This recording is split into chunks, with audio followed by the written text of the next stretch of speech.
Hello aspirants, इस video में हम 16 दिसंबर के एडिटोरियल का क्वेश्चन बैंक देखेंगे। जो हिंदू न्यूज़पेपर का पहला एडिटोरियल है वो है अ लॉ फॉर इक्वालिटी। तो ये rights of persons with disabilities bill 2014 का जो है, जो अभी राज्यसभा ने अभी पास किया, जिसको हमने कल न्यूज में डिस्कस किया कि 3 इयर्स के बाद अब ये बिल पास हुआ है राज्यसभा में। तो ये बिल अभी लोकसभा में पेंडिंग है, लोकसभा पास करेगी, प्रेसिडेंट असेंट देंगे तो ये एक्ट बन जाएगा। तो ये बिल के जो पॉजिटिव प्रोविजंस है उनको यहाँ अप्रिशिएट किया गया है। तो ये एडिटोरियल हमने ऑलरेडी डिस्कस किया है जो भी, कि ये पास इसलिए हुआ था क्योंकि UN convention on rights of persons with disabilities जो था 2007 में इंडिया ने इसको रेटिफाई किया। तो इस कन्वेंशन के अंदर जरूरी था कि इंडिया अपने डिसेबिलिटी राइट्स स्ट्रेंथन करे, जो डिस्क्रिमिनेशन के अगेंस्ट प्रोविजन है उनको स्ट्रेंथन करे। तो इसीलिए हमने अपना, जब डिसेबिलिटीज एक्ट ऑलरेडी था इंडिया का, rights of persons with disabilities act of 1995, तो वो अभी उसको रिप्लेस करते हुए ये न्यू एक्ट आएगा। तो ये न्यू एक्ट के मेजर प्रोविजंस ये है compare to the previous one, कि पहले तो नंबर ऑफ डिसेबिलिटीज इंक्रीज हो गई है। पिछले में सिर्फ 7 थी, अभी 21 डिसेबिलिटीज है। ये सारे 21 हमने कल डिस्कस भी किया था। जो डिजीजेस मेजर है, जो डिसेबिलिटीज मेजरली जो मेंशन्ड भी, उनको भी थोड़े डिस्कस किया था हमने। तो ये अभी 21 डिसेबिलिटीज में से ये एडिटोरियल कह रहा है सबसे इंपॉर्टेंट है कि उन्होंने मल्टीपल डिसेबिलिटीज भी मेंशन की है, क्योंकि ये मोस्ट डिसएडवांटेज सेक्शन है, क्योंकि इनको 2 या ज्यादा डिसेबिलिटीज एक साथ होती है। तो ये इनको रिकॉग्निशन देना और स्ट्रेंथन करना इनके लिए प्रोविजंस, वो काफी इंपॉर्टेंट है। दूसरा अप्रिशिएट किया जा रहा है कि the government is given the power to notify, मतलब अगर आगे जाके उनको कोई और डिसेबिलिटी ऐड करनी है इसमें, तो एक नोटिफिकेशन से वो ये भी कर सकते हैं। तो ये भी एक पॉजिटिव डेवलपमेंट है। तीसरा है कि अपर एज लिमिट जो है एजुकेशन सेक्टर्स में, एक तो रिजर्वेशन इंक्रीज किया है 3% से 5% हो गया हायर एजुकेशन में, गवर्नमेंट जॉब्स में 3% टू 4% हो गया। और दूसरा है कि हायर एजुकेशन में, प्राइमरी एजुकेशन में जो अपर एज लिमिट होता है उसको डिसेबल्ड के लिए रिलैक्स किया गया है, क्योंकि देखा जाता है कि नॉर्मल एजुकेशनिंग स्कूल्स में डिसेबल्ड को एडमिशन लेने में, स्कूलिंग स्टार्ट करने में थोड़ा डिले हो जाता है। तो इन केसेस में ये बच्चे फिर रह ना जाए, इसलिए उनको फॉर्मल स्कूलिंग थोड़ा डिले रिलैक्सेशन के साथ भी अलाउड हो। तो ये पॉजिटिव डेवलपमेंट है। इवन रिजर्वेशन जो गवर्नमेंट जॉब्स में तो है ही, प्राइवेट सेक्टर को भी इंसेंटिव्स दिया गया है कि अगर वो हायर करेंगे डिसेबल्ड तो उनको इंसेंटिव्स मिलेगा, ये भी पॉजिटिव है। और जो एक पॉइंट ये हाईलाइट कर रहे हैं, 2 मेजर पॉइंट्स वो हाईलाइट कर रहे हैं, कि एक है कि जब कॉन्सेस जॉब्स डिसेबल्ड अपने अंडर ले सकते हैं, उनको एम्प्लॉय कर सकते हैं डिसेबल्ड को जॉब्स के लिए, वो अभी थोड़ा ओपन माइंडेडली सोचना होगा, क्योंकि नई टेक्नोलॉजीज की वजह से काफी सारे ऐसे जॉब्स हैं जो डिसेबल्ड पहले नहीं कर पाते थे पर अब कर सकते हैं। तो इसीलिए यहाँ पे थोड़ा ओपन माइंडेडनेस की जरूरत है, सेंसिटिविटी की जरूरत है। और फाइनली वो कहते हैं कि जो ये डिसेबिलिटीज कमीशन रिकमेंड किया गया था कि एक डिसेबिलिटीज कमीशन सेटअप किया जाए, जैसे काफी कमीशन होते हैं, human rights commission, SC/ST commission है, बैकवर्ड क्लासेस कमीशन है। तो अगर डिसेबल्ड के लिए भी जो कमीशन था एक ये एक्ट के अंदर आ जाता और एक स्टैट्यूटरी बोर्ड बन जाता, तो काफी पॉजिटिव डेवलपमेंट होता। पर ये हुआ नहीं है कि नेशनल डिसेबिलिटीज कमीशन और एक स्टेट लेवल डिसेबिलिटीज कमीशन बने, तो ये इसमें इंक्लूड नहीं किया गया है। तो वो एक सेटबैक है। बाकी सब पॉजिटिव डेवलपमेंट्स हाईलाइट की गई। अगला जो एडिटोरियल है हिंदू में वो है वेल ऑयल्ड डिप्लोमेसी। तो जो US secretary of state nominate किए गए मिस्टर रेक्स टिलरसन, जो ऑयल एंड गैस जायंट जो है multinational company American based Exxon Mobil, इनके चीफ एग्जीक्यूटिव है। तो डोनाल्ड ट्रंप ने इनका नाम दिया है कि ये सेक्रेटरी ऑफ स्टेट बनेंगे। Secretary of state is the top most post, जैसे हमारे यहाँ पे जैसे होम मिनिस्ट्री होता है, तो ये सेक्रेटरी वहाँ कहते हैं लेकिन वो मिनिस्टर्स होते हैं, तो वो प्रेसिडेंट के साथ उनको मिनिस्टर्स को यहाँ सेक्रेटरी कहा जाता है, ऐसे समझ लीजिए। तो ये secretary of state will be the top most post, executive post after the president. तो ये रेक्स टिलरसन को एग्जीक्यूटिव लेवल पे, मींस एडमिनिस्ट्रेटिव लेवल पे, तो ये रेक्स टिलरसन को दी जा रही है। तो ये जो है अपॉइंटमेंट, ये थोड़ा कंट्रोवर्शियल भी हुआ है, क्योंकि इनके काफी क्लोज रिलेशन है रशिया से भी और रशियन प्रेसिडेंट व्लादिमीर पुतिन से भी। तो इस वजह से ये हाईलाइट होता है। काफी सारी कंट्रीज में एक्सॉन मोबिल का ये ऑपरेशन है, जैसे नाइजीरिया में भी उनके ऑपरेशंस क्वेश्चन किए गए थे कि वो जो गवर्नमेंट के साथ डीलिंग्स करते हैं उसमें कोई ट्रांसपेरेंसी नहीं है, तो क्या चल रहा है वो ओपन में नहीं आता है, तो इसलिए उनके डीलिंग्स भी थोड़े व्रैप्ड अप होते हैं, तो वो कंट्रोवर्सीज भी है। प्लस रशिया में भी उनका काफी सारा स्टेक है। 2006 में काफी सारे अग्रीमेंट साइन किए थे, ड्रिलिंग अग्रीमेंट्स ऑयल ड्रिलिंग के लिए, उनके काफी सारे पार्टनरशिप्स है रशियन ऑयल जायंट जो है रोस्नेफ्ट उनके साथ। तो फिर after appointment as secretary of state, उनका ये प्राइवेट इंटरेस्ट एक्सॉन मोबिल के थ्रू प्राइवेट इंटरेस्ट और उनका interest as an officer as an official under the US administration, वो कैसे बैलेंस होगा वो इम्पोर्टेंट है। तो ये अपॉइंटमेंट भी अभी तक फाइनल नहीं हुआ है, अपॉइंटमेंट को कंफर्म करना पड़ता है। तो नॉमिनेशन जो डोनाल्ड ट्रम्प से प्रेसिडेंट देंगे सेक्रेटरी ऑफ स्टेट के लिए, ये ऑथराइज होगा जब सेनेट उसको अप्रूव करेंगे। तो सेनेट के कंफर्मेशन चाहिए। Senate is the upper house in the US Congress, ये भी हमने पहले बात की है। US Congress is US parliament, parliament को कांग्रेस कहते हैं, और अपर हाउस जैसे हमारा राज्यसभा है वहां पे सेनेट है। और यहाँ पे लॉ ऐसे है कि सेनेट अप्रूव करेगी सारे इंपॉर्टेंट अपॉइंटमेंट्स। तो सेक्रेटरी ऑफ स्टेट अपॉइंटमेंट काफी इंपॉर्टेंट अपॉइंटमेंट है, ये भी सेनेट अप्रूव करेगी। तो सेनेट अभी क्वेश्चनिंग हियरिंग होगा उनका रेक्स टिलरसन के साथ, उसके बाद वो अपना डिसीजन सुनाएगी। तो हम देखेंगे इस पे क्या होता है। और एक जो बात सामने आई है फिलहाल वो है रिगार्डिंग द हैकिंग, कि रशियन अथॉरिटीज के थ्रू हैकर्स ने सिस्टम्स को हैक किया था in during the presidential elections, क्योंकि वो चाहते थे कि डोनाल्ड ट्रम्प जीते। तो वो हेल्प करने के लिए ये हैकिंग जो भी है वो भी CIA यूएस अथॉरिटी ने सामने लाया है कि ये कंफर्मेशन दिया इस बारे में भी। तो ये भी काफी बड़ा एलिगेशन है, क्वेश्चन है, इसके ऊपर फर्दर इन्वेस्टिगेशन चाहिए। ऑफकोर्स डोनाल्ड ट्रम्प ने इसको कम्प्लीटली रेफ्यूट किया कि ऐसा कुछ नहीं हुआ है। तो अब ये उनके भी जो रशियन के साथ क्लोज रिलेशन है, तो ये भी क्वेश्चन में आएंगे। तो अब हम देखेंगे इनके बारे में न्यूज आएगी कि अपॉइंट हुए, कंफर्म हुआ या नहीं। अगला जो एडिटोरियल है ये इंडियन एक्सप्रेस का एडिटोरियल है, अनरीजनेबल डिक्टेट। तो ये हरियाणा गवर्नमेंट का जो December 2 का ऑर्डर था उसके ऊपर है। ऑर्डर ये था कि उन्होंने कहा कि सारे जो गवर्नमेंट एम्प्लॉइज है उनको एटलीस्ट एक डिजिटल ट्रांजैक्शन करना होगा एक हफ्ते के अंदर, और उसके सर्टिफिकेट्स ऑफ कंप्लायंस कि उन्होंने एक किया उसका सर्टिफिकेट सबमिट करना होगा। तो इसके अगेंस्ट सारे एम्प्लॉय यूनियंस एकदम प्रोटेस्ट में आ गए, उन्होंने इसका अपोज किया। उन्होंने कहा कि हमारी पर्सनल स्पेस है कि हम किस चीज के लिए क्या ट्रांजैक्शन करें, और डिजिटल ट्रांजैक्शन करें या ना करें। हम काफी एम्प्लॉयज के पास स्मार्टफोन्स भी नहीं होते, तो उनको इसके बारे में अवेयरनेस भी नहीं होती है कौन से बैंकिंग ऐप से कैसे करना है। तो ये एक हफ्ते में ये ऑर्डर करना कि एक हफ्ते में आप 1 करोड़ डिजिटल ट्रांजैक्शन, इसमें कोई सेंस कोई लॉजिक नहीं है। तो ये हाईलाइट किया गया है। और दूसरा है फ्रीडम एंड प्राइवेसी भी एम्प्लॉयज की कॉम्प्रोमाइज होती है।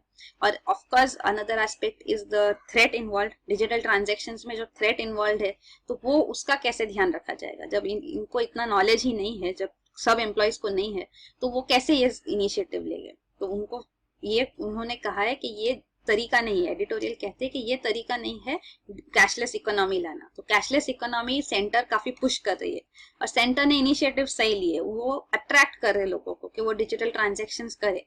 तो वो डेवलपमेंट फिर भी एक्सेप्टेबल है rather than compulsory orders on employees. तो ये एक्सेप्टेबल नहीं है। तो कैशलेस इकोनॉमी अनरियलिस्टिक और ऐसे ड्रैकोनियन डिक्टेटोरियल ऑर्डर्स से नहीं आएंगे। जब तक लोग खुद एक्सेप्ट नहीं करेंगे कि वो कैशलेस होना चाहते, तब तक ये इनिशिएटिव अचीव नहीं होगा। अगला जो एडिटोरियल है इंडियन एक्सप्रेस में वो है चर्च एंड कास्ट। सो ये कैथोलिक चर्च अथॉरिटी ने एक policy of Dalit empowerment in Catholic church, ये एक रिपोर्ट लाया है। तो ये रिपोर्ट में उन्होंने एडमिट किया है कि इंडियन क्रिश्चियनिटी में भी कास्ट डिस्क्रिमिनेशन होता है, दलित के अगेंस्ट डिस्क्रिमिनेशन होता है। तो ये एक इम्पॉर्टेंट पॉइंट है, क्योंकि इंडिया में कास्ट जो है, एक बार अगर आपका रिलीजन चेंज हो गया, तो दलित ने अपना रिलीजन चेंज कर लिया से टू इस्लाम और क्रिश्चियनिटी, तो उनको दलित स्टेटस नहीं मिलता, कास्ट स्टेटस नहीं मिलता, और उनको रिजर्वेशंस नहीं मिलते। तो they are out of reservations. तो ये जो पॉलिसी है गवर्नमेंट की, ये सही नहीं है। तो अगेन ये पॉइंट से हाईलाइट होता है कि कन्वर्जेंस के बाद भी उनके अगेंस्ट डिस्क्रिमिनेशन होता है, क्योंकि एडिटोरियल भी आर्ग्यू कर रहा है कि कास्ट जो है वो सोशल इंस्टीट्यूशन है, रिलीजियस इंस्टीट्यूशन नहीं है। That is by birth and lineage. So ये आपके फेथ पे, रिलीजन पे या आपके ऑक्यूपेशन पे नहीं डिटर्मिन होता है। तो आफ्टर कन्वर्जन ऑल्सो लोग कास्ट डिस्क्रिमिनेशन की वजह से सफर करते हैं। तो उनको पॉलिसी इंटरवेंशन क्यों नहीं मिले, और उनको वो स्टेटस भी क्यों ना मिले कि उनको सेफगार्ड्स भी दिए जाए। तो SC ST के लिए सेफगार्ड्स होते हैं, रिजर्वेशंस होते हैं, एट्रोसिटीज के लिए, against prevention of atrocities act जैसे, तो वो सेफगार्ड्स ये सब उनको डिप्राइव हो जाते हैं। तो ये एक इशू है कि ये होना चाहिए या नहीं, तो उसके लिए ये फिर से एक पॉइंट है जो रेज किया जा रहा है, जो काफी बार रेज होता है कि आफ्टर कन्वर्जन स्टेटस रहना चाहिए। तो ये एक और point in favour of that argument है। फिर अगला हम डिस्कस करेंगे क्वेश्चन बैंक। तो आज का जो लीड आर्टिकल है हिंदू में, ये लीड आर्टिकल एलेप्पो के ऊपर है। जो एलेप्पो हमने काफी बार न्यूज में डिस्कस किया है, कल भी न्यूज में डिस्कस किया था। तो वहां पे वॉर चल रहा है सीरियन गवर्नमेंट और रिबेल्स के बीच में। तो सीरियन गवर्नमेंट को रशिया सपोर्ट करती है और रिबेल्स को यूएस, और यूएस ने इंटरवीन किया गवर्नमेंट को, बशर असद गवर्नमेंट स्टेप डाउन करे, इसलिए उन्होंने रिबेल्स को भी स्ट्रेंथन किया, एम्पावर किया, सपोर्ट दिया, आर्म्स दिया, इसीलिए वो इतना खड़े अभी तक। तो ये यूएस सपोर्ट से हो रहा है। तो जो ये डेवलप्ड कंट्रीज इंटरवीन करती है इन सच एशियन डेवलपिंग कंट्रीज, और यहाँ पे पूरा कंट्री मेस में आ जाता है, तो इसकी रिस्पॉन्सिबिलिटी कौन लेगा? ये ऑलरेडी हो चुका है, Afghanistan still in a mess, Iraq is still in a mess, और अभी सीरिया। तो ये जो है ये एथिकल क्वेश्चन रेज होता है मॉरल ग्राउंड्स पे कि गवर्नमेंट का क्या स्टैंड होता है। तो ये एक पॉइंट भी, और इंडिविजुअली एज पीपल ऑल्सो हमारा क्या स्टैंड होता है, क्योंकि हम भी रोज ये न्यूज में पढ़ते हैं, लोग मर रहे हैं, लोग रेफ्यूजीज है, रेफ्यूजीज के अगेंस्ट भी यूरोप में जो पर्सपेक्टिव रखा गया, स्टांस रखा गया कि अपने डोर्स क्लोज कर देने चाहिए। तो ये एथिकल क्वेश्चंस रेज करता है कि हम कितना कंसर्न है ये कम्युनिटी के साथ, ये इन लोगों के साथ जो सफर कर रहे हैं। तो वो पॉइंट वहां पे रेज किया गया है। पर एथिकल बेस्ड आपको क्वेश्चन का अगर पूरा डिटेल पता है अगर आपको वो इशू का, तो आप अब उसके बेसिस पे एथिक्स के लिए आपको स्पेशल प्रिपरेशन करने की जरूरत नहीं है। कोई हाई एंड स्टेटमेंट्स लिखने से आपको मार्क्स नहीं मिलते। How much you feel from the heart and how much you right with that concern will give you marks. तो आपको इलेबोरेट लैंग्वेज की वगैरह की जरूरत नहीं होती। पॉइंट सही लिख रहे हो आप, आपका लाइन ऑफ आर्ग्यूमेंट सही होगा और आपके एथिक्स क्लियरली डिस्प्ले हो गए कि आप स्ट्रॉन्ग एथिकल मॉरल्स रखते हैं, तो आपको मार्क्स मिलते हैं। तो एक क्वेश्चन जो हमने पिकअप किया है इसके लिए वो ये है साइबर सिक्योरिटी रिलेटेड जो एक आर्टिकल है। ये ऑलरेडी ये क्वेश्चन इन बेसिस पे हमने ऑलरेडी डिस्कस की है। कैशलेस इकोनॉमी के प्रोज एंड कॉन्स, ये क्वेश्चन हमने 22 नवंबर को डिस्कस किया है। दूसरा साइबर सिक्योरिटी कंसर्न्स जो है, कैशलेस इकोनॉमी की तरफ हम जा तो रहे पर साइबर सिक्योरिटी कंसर्न्स है, तो वो कैसे हम लोग ओवरकम करेंगे सारे लेवल्स पे, गवर्नमेंट, प्राइवेट सेक्टर, पीपल, वो हमने 30 नवंबर को डिस्कस किया है। और आज 16 दिसंबर को ये सेम लाइन पे क्वेश्चन है। तो ये एक एडिशन होगा जो ऑलरेडी हमने डिस्कस किए आर्टिकल्स, उसमें जो पॉइंट्स है साइबर सिक्योरिटी रिलेटेड, ये आर्टिकल के पॉइंट्स उसमें ऐड अप कर सकते हैं। तो क्वेश्चन ये है, transition of India towards becoming a cashless society needs to effectively counter cyber security concerns. Cashless तो हम हो जाएंगे पर साइबर सिक्योरिटी कंसर्न्स है उनको भी काउंटर करना काफी इंपॉर्टेंट है। बिकॉज कैशलेस होके अगर ये साइबर सिक्योरिटी थ्रेट्स आएंगे, अटैक्स हो गए, तो फिर सारा बेनिफिट होने की बजाय लॉस हो जाता है। Because people lose their data, their money, तो उसको कैसे फिर हम लोग काउंटर करेंगे। तो इसीलिए हमको प्रिपेयर होना चाहिए साइबर सिक्योरिटी कंसर्न्स के लिए। तो ये इसकी अवेयरनेस के लिए ये आर्टिकल है, इसके डिटेल्स हम डिस्कस करेंगे। तो इंडिया में फिलहाल काफी सारे साइबर अटैक्स हो रहे हैं। ये लीजियन ग्रुप करके है, इन्होंने काफी सारे साइबर अटैक्स के लिए रिस्पॉन्सिबिलिटी ली है। उन्होंने किया, कहा है कि हमने किया है ये, जैसे कि ट्विटर अकाउंट्स हैक हुए थे इंडियन नेशनल कांग्रेस के, इंडस्ट्रियलिस्ट विजय माल्या के, तो ये क्लेम करते हैं कि उन्होंने किया है। वो कहते हैं कि उनके पास 40,000 सर्वर्स जो है इंडिया में, उनके सब पूरा एक्सेस है। उनके पास एनक्रिप्शन कीज और सर्टिफिकेट्स है इंडियन बैंक्स की थोड़ी। तो एनक्रिप्शन कीज और सर्टिफिकेट्स इंपॉर्टेंट वे होते कि इंडियन बैंक्स अपने आप को सेफगार्ड कर सके, उनकी वेबसाइट्स ऑथेंटिकेट की जाए। तो अगर ये ऑथेंटिसिटी या सर्टिफिकेट्स कॉम्प्रोमाइज हो जाएंगे, ये इनके हाथ में आ जाएंगे, अगर वो इनको एक्सेस कर पाएंगे, तो फिर इंडियन बैंक्स की वेबसाइट्स भी वो लोग रेप्लिकेट कर सकते हैं और ऑथेंटिक बना सकते हैं। तो फिर जब यूजर्स उसको एक्सेस करेंगे और अपने डिटेल्स देंगे, तो उनका सारा डिटेल्स जो है वो इन साइबर अटैकिंग ग्रुप्स के पास जाएगा। This is a huge concern. वो लोग कहते हैं हमारे पास कॉन्फिडेंशियल मेडिकल डेटा भी है, तो प्राइवेट हॉस्पिटल चेन्स के सर्वर्स पे वो सारा डेटा हमारे पास है। तो ये काफी डेंजरस प्रोपोर्शन है कि उनके पास इतना डेटा है, तो इंडियन गवर्नमेंट इसको कैसे सेफ गार्ड करेगी। तो साइबर सिक्योरिटी स्ट्रांग होना इसलिए काफी जरूरी है।